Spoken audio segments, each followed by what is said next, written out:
What do You're I gonna say? say who you are and Like who I am as in... yeah, you'll be like, welcome to Great Rising. I'm taking this shit over. You don't have to say shit.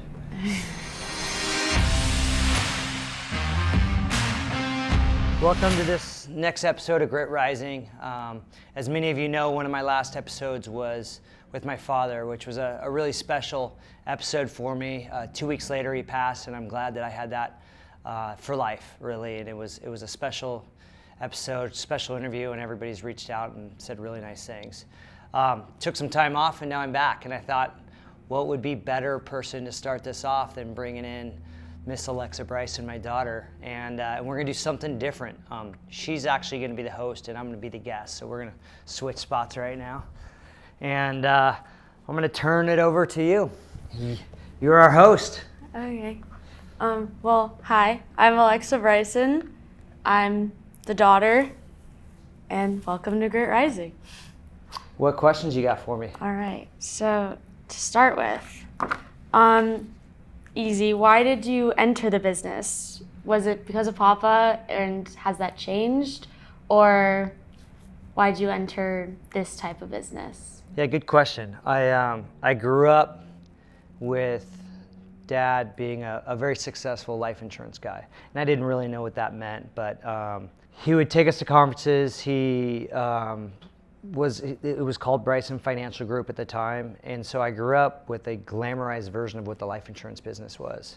After college, I went and ran for Nike, as you know, and worked at Merrill Lynch in the investment banking business, and it was a very exciting time in the investment banking business in the Silicon Valley. I was there 98 to 2001, and it was all the tech was rising and falling. Well, I came back because we were having your brother, and I wanted to be near the family, and so we moved back to Long Beach, and I got in the life insurance business. And I realized pretty quickly like how hard selling life insurance in a living room was, and gained a whole lot of respect for Papa that time. But I wasn't as good as him. I wasn't as charismatic as him. I was more, I would say, on the thinking side of things. Plus I wanted to be home with the kids. And so from that standpoint, I didn't want to be out every night like him. So I started to focus on a different side of the business, which is health insurance, 401k, property and casualty plans. So I would say I grew up always wanting to be in the business. I didn't realize how hard it was going to be until I got here. I was sharing a thing with you and TJ the other day that showed my initial employee review in like 2004. And it said, he brought in a compensation consultant, and there was like 7 or 8 employees at the time, and it had everybody's raises, and it said Trent Bryson, 34,000, no recommended increase. And so it almost felt like reverse nepotism, but it was good for me. It made me just continue to have a chip on my shoulder and continue to try to prove myself. And did you ever have a vision of me and TJ joining you, or like one of us, and has that changed at all since we kind of grew up and had our own dreams? Yeah, of course everybody always asks, are your kids going to come into the business? And my answer is right now, no. And I wouldn't want them to yet. I think me going to work for Merrill Lynch helped me bring a different perspective to this company and allowed us to change. I think it's a mistake when you bring kids directly into the business and they don't learn from the outside. Do I want you guys to come in? I think that's up to you. I learned on a long walk with Richard Branson, that I said, what about your kids? And he said, my daughter wanted to be a doctor. She went and became a doctor. And she ultimately ran our foundation. My son is an artist, and he wants to be in a band, and he's in a band. Like, what's the point in having success if you can't let somebody chase their own dreams? So rather than forcing you guys into the business, it would be more of if you guys wanted to come into the business. But I want you to chase your dreams. I want you guys to do what you want to do. Okay. And so Papa and Grandma, very different businesses, both very ambitious, both very exuberant people. What would you say business-wise, success-wise, is the greatest thing you learned from either of them, both of them? Well, both of them had incredible grit. They both came from nothing. Grandma had probably a little bit more successful parents than Papa, but they both like found a way, and they cared deeply about what they did. And I'd say that the thing that I recognized in both of them that I learned was A, the grit to like get deals done. 2, the pride they took in working with the people they worked with. They wanted, and still do, wanted to be the best in their field. And that's something as businesses get bought up by bigger businesses, I think is missing in America today, which I think is sad. I think that a lot of people say, oh, if you're in a second or third generation business, like, you didn't earn that business. That's like the sentiment. But the reality is, if you're just working for a machine or some company owned by somebody else, you don't have that pride. You don't have that situation where you care that much. And did you ever imagine yourself following Grandma in the real estate business? Absolutely not. I never wanted my picture on a business card. So no, I think that I have a lot of good friends in real estate, but residential real estate would feel like the living room life insurance to me, and it's great business. It's just not for me.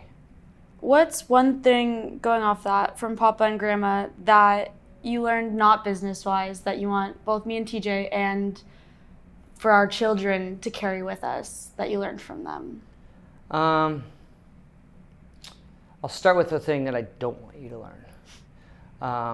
Holding grudges, that's bad. So many people have things that are either perceived wrong to them or that are wronged, and they want revenge, they want a grudge. And when you look at longevity studies and you look at your own self-energy, it's not good. Like, forgiveness is okay. So I would say from that, I wouldn't want you guys to go through life with toxic energy that brings you down by holding a grudge against people.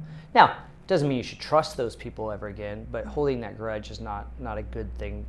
It's not a good thing to hold in your soul. The thing I learned from them that I would want to pass down to you guys the most, probably the competitiveness in everything. Grandma's like 77 and battling and pickleball on the ladder every day, right? Papa broke his age over 200 times, probably 300 by the time he passed. So whether it was business, whether it was family, whether it was life, it was that competitiveness. And then I think the other is showing up for each other. I think one of the most admirable qualities of our family is we show up for each other and support each other and be there. And I would hope that you would continue that on. And kind of like with the competitiveness, you and I react very similar to disappointments in racing, in life, in school, whatever. How do you deal with the weight of disappointment and all of that, and dealing with moving on? Yeah, failure sucks, right? Mm-hmm. There's nothing worse than failing. And so the fear of failure often is what drives you to do better, to be better. So I think failure sucks, but I talk about the quote, the man in the arena. If you don't put yourself in the arena, then you're not being brave, you're not being courageous, you're not doing what we're meant to do.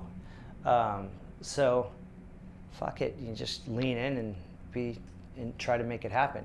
How do you move on from disappointment? I don't know if you do. I think once you get too comfortable with disappointment, then you start to accept that, and that's not good, right? So you have to let that fuel you. You have to let those things, and people from the outside will be like, oh, don't worry about that, that sort of thing. But you have to let that fuel you and use that as energy. Is it the healthiest energy? I don't know. It works though. And so you ran pro for a few years. Yeah. And that was your dream. You wanted to go to the Olympics. You were, 0.02 seconds off? 0.01 seconds off trials?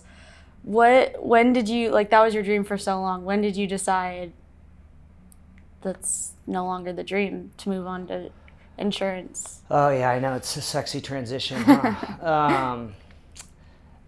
Really, we were having TJ, and running is a very selfish sport. Sleep, rehab, running, eat, the way you eat, the way that it's hard to be in a serious relationship and be a serious running athlete, or probably for any sport, They often say that the best athletes in the world are the most selfish, the most demanding of themselves and others. And so I was fortunate in the fact that I wasn't good enough. And I'd say that because as much as that was my dream, I had a lot of friends that kept sticking around and trying to make it and didn't make it. And you got one shot at one time, at trials to be top 3 to move on to the Olympics. And even some that made it that don't have jobs or that sort of thing. And so it's an amateur sport in the United States, and it's got to come from passion. And I was lucky in the fact that I got what I could out of myself. I could have got more, but it was time for me to move on. Did you ever hope that me and TJ would fulfill that dream for you and go further? Of course. But I know personally how hard it is.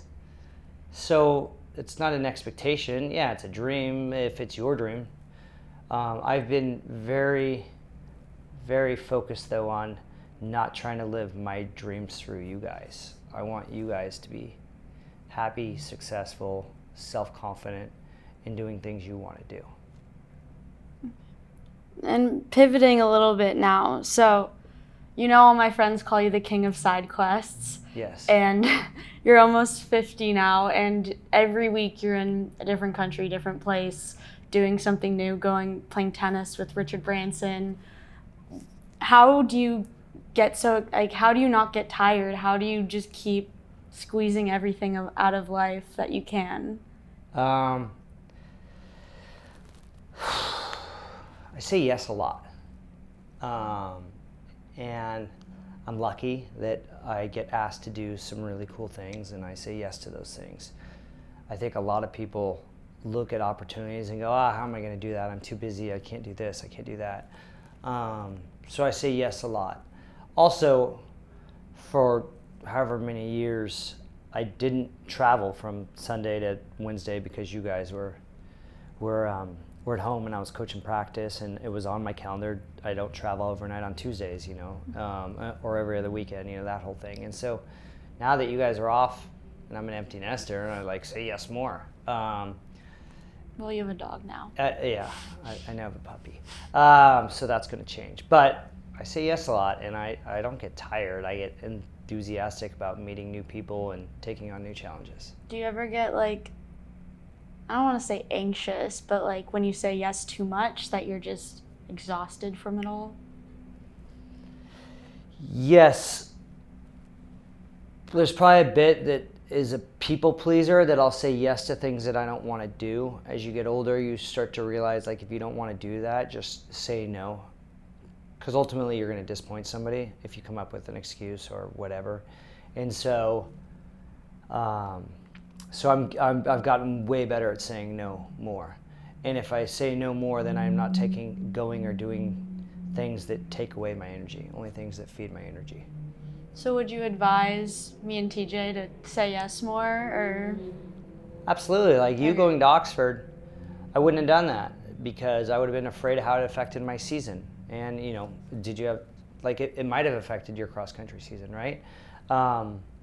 But the fact that you went to Oxford and studied a summer and fell in love with a whole new place, that's a life experience that is amazing. And it was amazing because you said yes. So, that I love that. So me and TJ are obviously very different people, not only son and a daughter, different ages, but I think most people would agree we approach life very differently. How have you navigated having two very different kids, and have you approached us differently in how we approach life? You are different, but you're also very much the same. You both have ethics, you have hard work, you have discipline, you're respectful, you're polite, you're highly intelligent. So all those things are all very similar. The differences are your highlights. TJ came out of the womb, and we'd lost Papa's brother, father, your mom's brother, a dog, and somebody else the year before TJ was born. Oh, and Travis, my best friend in my arms, and when he came out January 5th, he like was just a happy kid, and he's been a happy kid ever since. He's got like a disposition. You came out and said like, I'm here, bitches. You're gonna hear me whether you like it or not. And so you both have two totally different experiences, but it's allowed me to enjoy both of you and foster both your spirits in different ways. And so as a father, that's a challenge, and it's also like a good challenge. That's what it's all about. And so this is more of a fun question, but after every single vacation, our whole lives, any type of trip, whether it's for a weekend or not, you've always asked me and TJ what was our favorite part of the trip. And so what's been your favorite vacation that you've gone on with us in our entire lives, and why? With you guys. I'll start with, I think my favorite place on earth is a houseboat in Lake Powell. Like that's just a... But that was just me. Yeah, so that's what I'm starting with. That was like, you can flex that on your brother. Or I'm the favorite child. Yeah, I know. That's definitely a good flex for you and your bro. I love being on Lake Powell. I love waking up and skiing and seeing the rocks and jumping off the rocks and the warmth and all that. Best trip I've ever gone. We're lucky because the three of us have traveled to some pretty cool spots. So I want to think about that because I also love Yosemite. The grandiose places are cool, but I love when we're like together and camping and chilling out. I'll say my favorite memory of any vacation we ever went on was us watching Cole Hawker win the 1500 at the Olympics, and watching Gabby Thomas win the 200 and Kenneth Rooks win or silver in the steeple. Like those are two different days I'm talking about, but being in the Olympic Stadium in Paris and watching those was just awesome. So I'll go with that whole Olympic. Yeah. I'd say that was mine too. So in your podcast episode with Papa, you kind of both kept referring to playing the game, or like winning the race, running the race, all of that. And you mentioned it a little in the episode, but like expand on it. How do you think you've played the game and won? And if so, why? And also with it, like, do you have any regrets of how you've played the game? Yeah. Yes, I think I'm winning. I definitely think I'm winning. How am I winning, or is that what you asked? Yeah, like how do you think you're doing it? I think you could advise. I would say that there's a portion that just comes innate from the parents in terms of like what they get you to do or how. A big chip on my shoulder, probably part of it was just from being like a late bloomer. Like I was 5'0", 98 pounds in high school as a freshman, 5'2", 105 as a sophomore. So I was like the little kid, so I had to have jokes because I certainly wasn't going to get a girl to like me if I didn't have funny jokes. So part of that was like proving people wrong all my life. And I still have it, whether it's imposter syndrome or whatever. Like proving people wrong that you are going to do more than they expect out of you. And then I've always put myself, for some reason, in positions where there's generally people around me that are either better runners than me, more successful business people than me, smarter at things. So rather than going and finding small ponds, I've tried to find big ponds and like swim faster. And that's fun. That's fun. I think putting yourself in a spot where you're going to win and very easily is not fun for me. Putting yourself, which comes with a lot of disappointment, but putting yourself in a spot where you're challenging yourself is fun, and thinking back to where you were a year ago or 2 years ago or 3 years ago and thinking about that progress and going like, this is working. And I would say the same thing with being a father, like going through a divorce, like the statistics are pretty wild that like, kids won't turn out like you guys did. But I took a deep dive into making sure that I overcame those statistics. So it's not just business or soccer or running or anything else. It's doing that with everything. And the thing I'm most proud of is how well you guys have turned out. And you know, your mom and I have not always seen eye to eye, but I also give a lot of credit towards the fact that like we came together on behalf of you guys, and so that's, you know, we've been divorced 17 years now, but she called me the other day for an insurance question, you know, so like that's been really, I've been fortunate in that way. Do you have any regrets of how you played the game? Regrets of how I played the game? Yeah, sometimes early on in my career, or early on, and I thought I was getting into a better place or better crowd or whatever, and I wasn't. I was chasing a shiny object or some of those things. So I definitely wish I would have chosen better. You know, you can go down the wrong path pretty quickly by who you surround yourself with, and so you have to surround yourself with people that are genuine, authentic, want the best for you. You want the best for them. As soon as you figure out that they don't care about you or the best for you, you got to get out of that situation. There's a lot of narcissistic people that will eat up your energy. So my biggest regrets are the time I wasted with narcissists eating up my energy because they wanted something, not because they wanted to give. And I've always had success by giving first, not wanting. You know, the person who walks in a room and says, "What can you do for me?" isn't the person that you want to be around. You want to be around the person who says, "What are you looking forward to and how can I help?" And so I know I asked earlier, like, advice for me and TJ to both go through life with. Do you have any advice more specific to me that you want me? Well, this is a narcissistic question, isn't it? Yeah, it was a little bit of a bad leeway, but... Yeah, no, I'm just kidding. So I'll go back to a story that's very relevant, is when you were in junior high, I think you were trying to find yourself and your friends, and you started to do every sport that your friends wanted to do, instead of the sport that you wanted to do, or because you wanted to try that and be with them. And the one day I brought you home the art piece that was the astronaut, and I said, "Hey, I want you to be whoever you want to be, not who your friends want you to be." And your response was, "But Dad, I don't want to be an astronaut." But I would say the same thing today, is like, you have to make sure that you are selfish enough to do what you want to do, but self-reflective enough to know that it's what's in your best interest. And so I think so many people don't self-reflect enough. I have to do it constantly. Like, am I in the right place? Am I doing the right thing? Is this something I'm passionate about? So you have to chase your dream. You have to chase love, chase all the things that you want to chase, but also be self-reflective to know, hey, am I in a healthy place? Am I in a healthy relationship? Am I in a healthy job? All those things are important. I think too many people like I'll start with relationships, get into relationships and maybe have embarrassment, and so they don't want to get out of a relationship because of a failure.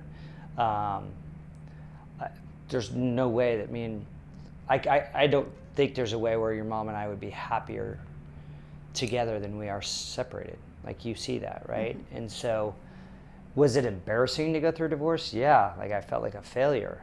I hated it, you know. I felt like people looked at me like that. Am I happier as a result? Yeah. Is your mom happier? Yeah. In the moment, was she happy? No, she was not happy at all. But you gotta do what makes you happy, and you gotta follow those passions, and you have to self-reflect along the way. So you asked Papa in your interview with him, and I want to hear your viewpoint too. You kind of both just kept saying your favorite quotes that you like to walk through life with. Yeah. And he said a lot, but what are yours? Well, you know my favorite. Hard work always beats talent if talent doesn't work hard. Yep. So I think that's the other one. The man in the arena, I think, is, I can't say it offline, but Theodore Roosevelt is so such a great quote because one of the lines is, you have to dare and dare greatly, and putting yourself in moments where you can fail and you can succeed out where other people can see it, I think is super brave and courageous. We have this new building. If this business fails, they're like, you spent too much money here, or you failed there, or I could be in a little quiet spot somewhere and not have people see where we are. But so I'd say the man in the arena, and I would say hard work always beats talent when talent doesn't work hard. I had a good friend call me yesterday, and he's like, I have so much stuff to do that I'm stuck right now, Trent, what do I do? And it was a very successful guy. And I said, do you know about the guy that sawed a tree in the forest? And he said, what? And I said, well, there's this guy that's trying to saw off a tree to make firewood in the forest. And a guy comes upon him, he's like, what are you doing? And he sees him, he's sweating, he's exhausted, and he goes, I'm trying to make firewood, and so I'm sawing these logs in the forest. And he goes, well, how long have you been doing it? He's like, hours. It's taken forever. And he goes, well, have you thought about sharpening the saw? And he goes, no, I'm too busy to sharpen the saw. The moral of the story is if he stopped, went and sharpened the saw, he could do that. So sometimes you have to get away from your business, from your relationship, from your friend, whatever, and sharpen the saw to come back and do it better.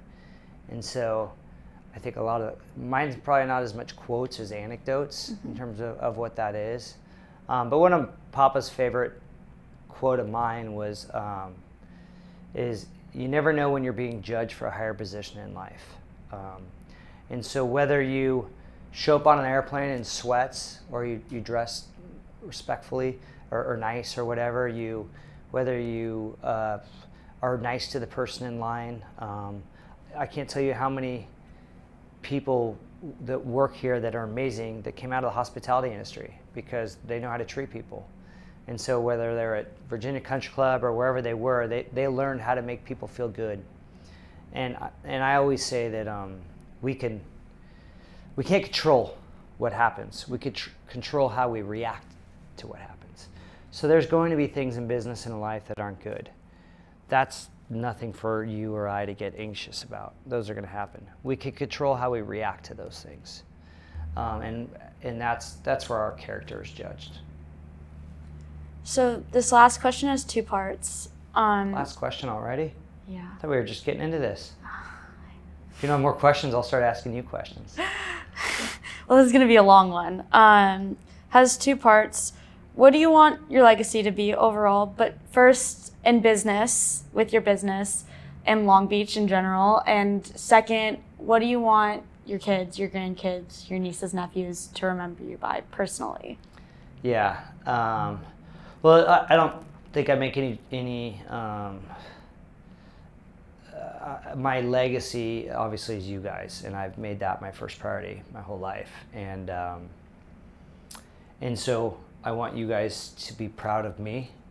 I want me to be proud of you, and I want kids, grandkids, nieces, nephews to be proud. So we're doing pretty good. Nice job. I also, I want to be somebody that made a difference. I'll say, I born in Long Beach, grew up in Newport, came back to Long Beach, and everybody always keeps saying like, well, why wouldn't you move back to Newport? Like, why? It's nicer there, it's prettier there, blah, blah, blah.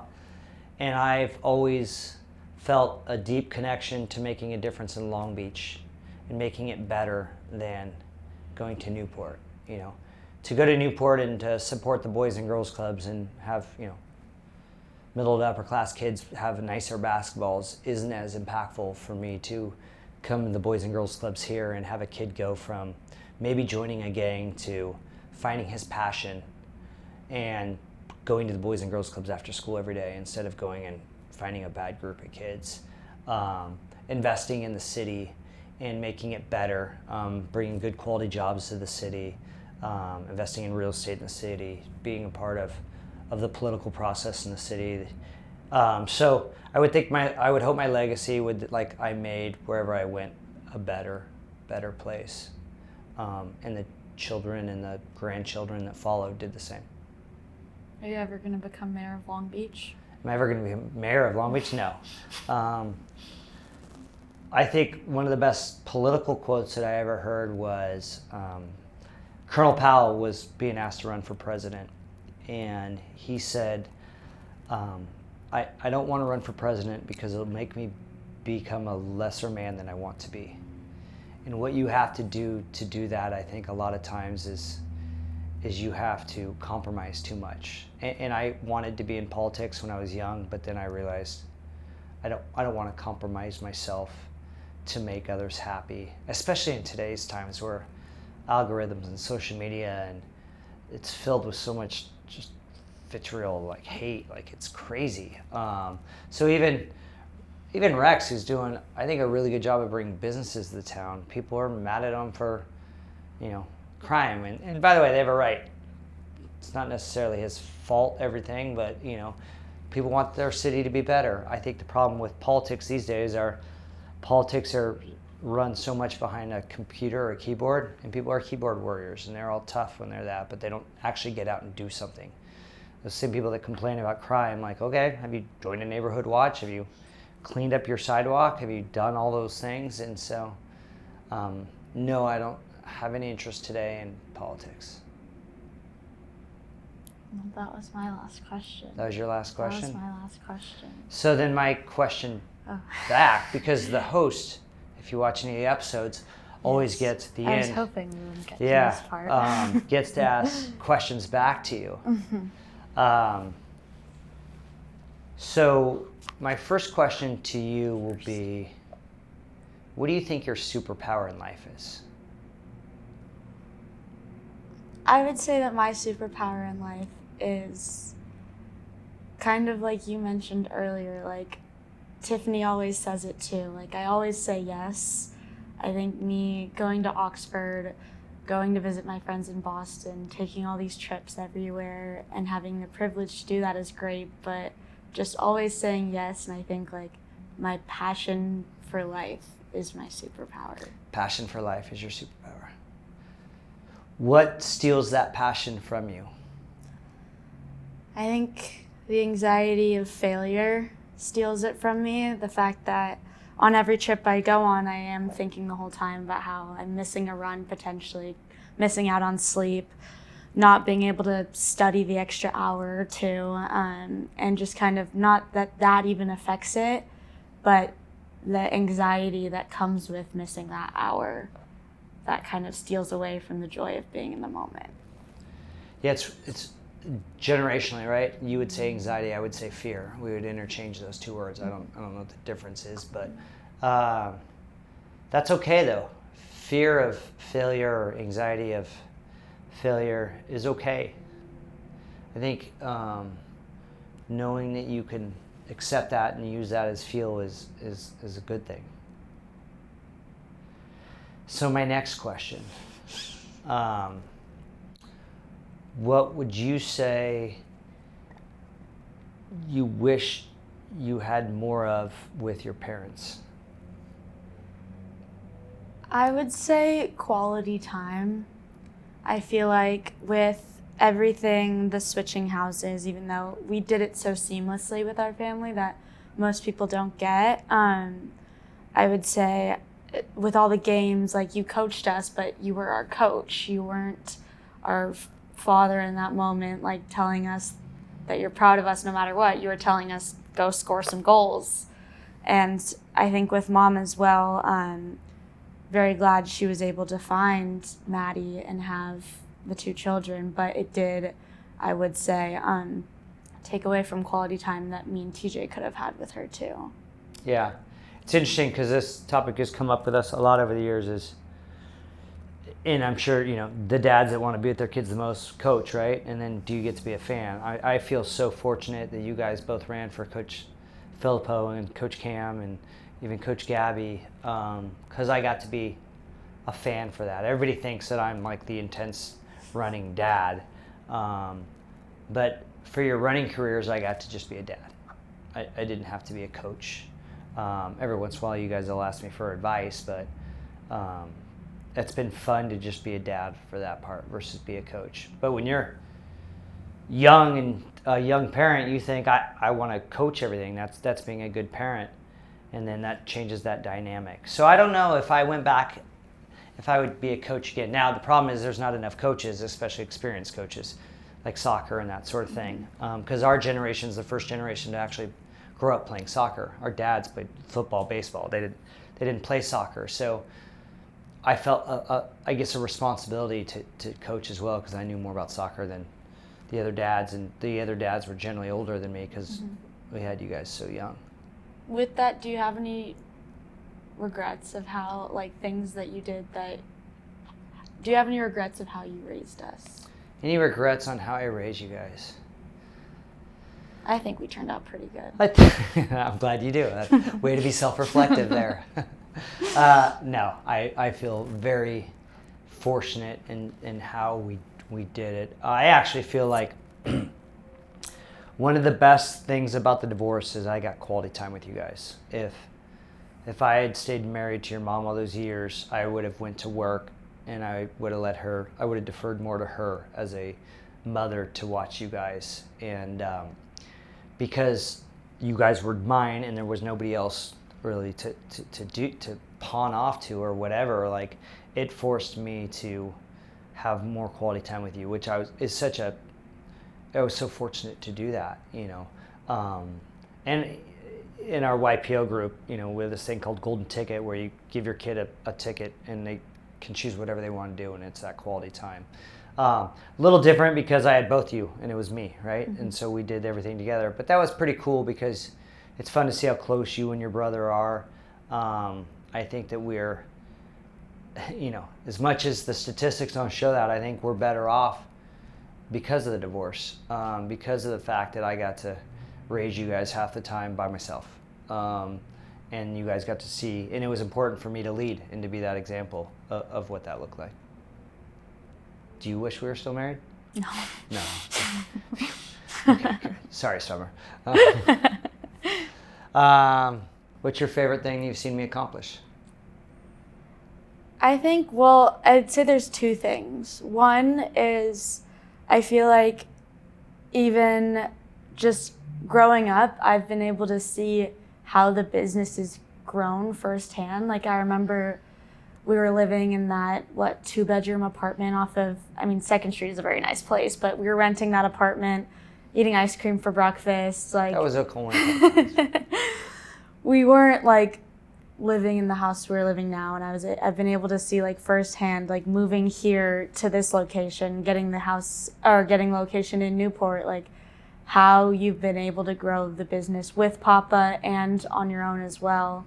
And secondly, I think with your running career, coming back to running, starting again after not running for 10 years? 25. 25 years.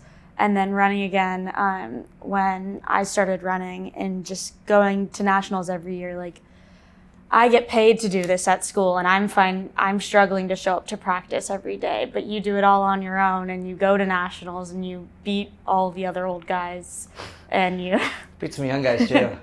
Yeah, beat the young guys. Like, you're everyone always asks, they're like, can you beat your dad in a race? And I have to say no, because you just decided to not give me the one win. I'd say those two. What would be your favorite thing I've accomplished? The favorite thing that I've seen you accomplish is you are a strong woman. Whether you're a strong male or woman, you are like a strong personality that has an independent confidence to you that I think is powerful. I think it's so easy to lose confidence in life, and you almost stubbornly at times have a confidence about you that is great. You know, our debates, you know, when you and I talk politics or discuss, you know, what's going on just in the world, I think they're good because they're educated, they're curious, and they're respectful. And I think your ability to have the confidence to engage in conversations where you may not fully believe in, but do it in a respectful manner is so admirable. I don't even know if you know who Condoleezza Rice is, but she's the other person that I wish would have run for president, and she's as good as I've ever seen in that moment of being a strong female that knows her worth, that can handle political discourse and doesn't get dissuaded by people's opinions. And so I'm super proud of you from that standpoint. The other is your hard work, your schoolwork. Like, by the time you graduated high school, you had put in more hours of studying than TJ and I combined all the way through college. Like, we were good. We knew enough to get by, and we did okay, but you take it so seriously and you excel there. So that's cool to see that one day you'll be smarter than me. Did you ever wish that I had chosen Berkeley or NYU when I got in instead of UCSB? No, I think when we went to Berkeley during the pandemic, it was so gross that it was like I couldn't imagine you going to school there. Just, when I grew up, Berkeley was this great school, but their politics and the way that they've handled San Francisco and Oakland is just, they've ruined it. Like, it's sad. It's sad. Thankfully, Stanford is far enough south on the peninsula that it's still beautiful, but as much respect as I have for Berkeley, I wouldn't have chosen it in that moment either.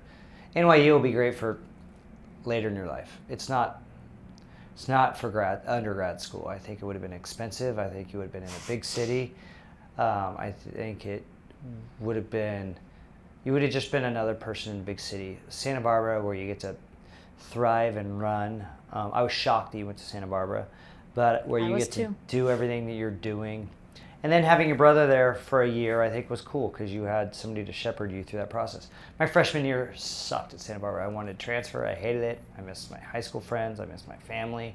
But I think your brother being there you had a lot of those things that I didn't. So I think that was really special for you guys to have that year together in college. What's next for you? What's next for me? Yeah. Law school. Law school. Law school. Why do you want to go to law school? I want to help people. In general, I want to help people who don't really know their rights. I want to help people kind of navigate the political system as it is now. I want to just help people who can't help themselves. It's admirable. I like it.